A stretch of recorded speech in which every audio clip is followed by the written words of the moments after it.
Hello, good to see you. I'm testing out this drink. I saw a recipe there was a recipe in one of my subscriptions it was like a cleaning day where you're processing a bunch of fresh produce from your garden and things like that. And and it suggested taking some of the excess. In this case, I used some rosemary.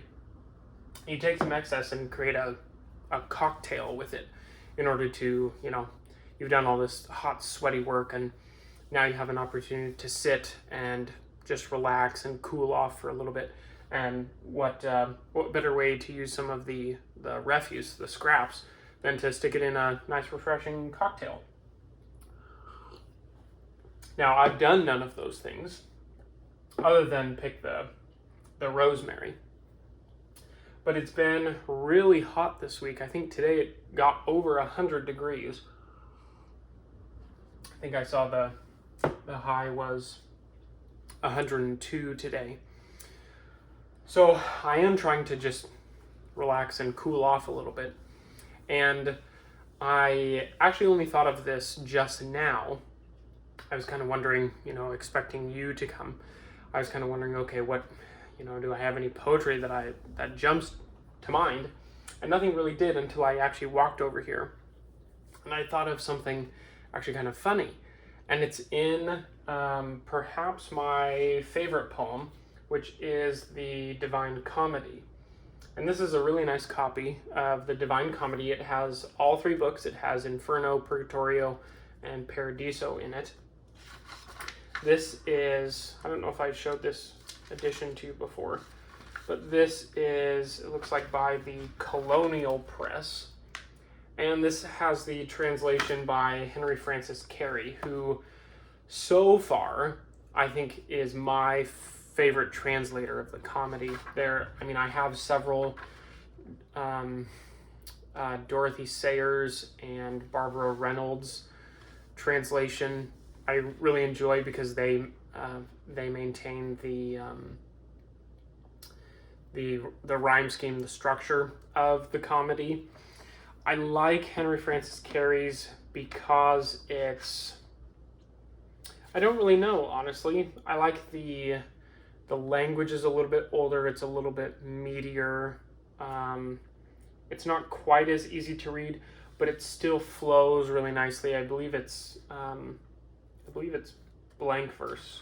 I'm not entirely sure, actually. I'd have to look at it again. But I really like this translation. It's really, the English, it's just very, it's like this person picked up a thesaurus, but he probably didn't, because that's probably just how he talked and thought and wrote. So anyway, but I was thinking of this funny portion so much of the comedy is so serious, in the Inferno, almost nothing is funny. And in Purgatorio, very little is funny. And in Paradiso, nothing's really funny in the same way that we would think it's funny. It's because paradise is transcendent. It transcends our humor, which is so often based on sarcasm or it's, body humor of some kind. But there's really something that it's very charming. It's this very charming moment in Purgatorio, and it's right at the beginning. So this is in Canto 2. Another reason why I really like Carey's translation is he has really good footnotes here. So if you can't quite understand what's being said because of the language, the footnotes usually take care of it. And then also in a lot of these, Dorothy Sayers' translation has it. A lot of poets and translators will maintain this, but they'll put in an argument, which is just a summary of what occurs in this canto. And so it makes it much, much easier to understand what's going on, to get into it. But this takes place in Canto 2, and what happens is Dante and Virgil, of course, come out from the Inferno, and they climb up And they're standing on the shore in this ship of souls making their way to Mount Purgatorio, kind of passes by them. And Dante recognizes one of the souls as a friend of his. And they have this, charming, really innocent and funny moment where they approach each other just in excitement. They're excited to see each other because they're friends. And Dante the pilgrim reaches out and tries to hug the shade. And because he's a shade, his arms just pass through him, and he does it a couple different times. And he says, my arms always end up back on my own breast. And it's this really charming moment that these two souls, one who still has their physical body, just has such affection for each other that just the human instinct is to reach out and grab them and bring them close. So it's a really charming moment, and I thought I might just read this to you, and then I'll go and try and find a quiet spot to sit and cool off. So this is about halfway through, so I'll just start here. From every side the sun darted his beams, and with his arrowy radiance from mid-heaven had chased the Capricorn when that strange tribe, lifting their eyes toward us. If ye know, declare what path will lead us to the mount. Then Virgil answered, Ye suppose, perchance, us well acquainted with this place, but here we, as yourselves, are strangers. Not long erst we came before you but a little space, by other roads so rough and hard that now the ascent will seem to us as play.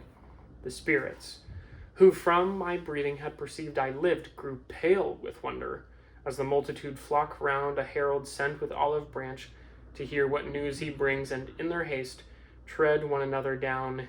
E'en so at sight of me those happy spirits were fixed, each one forgetful of its errand to depart, where, cleansed from sin, it might be made all fair.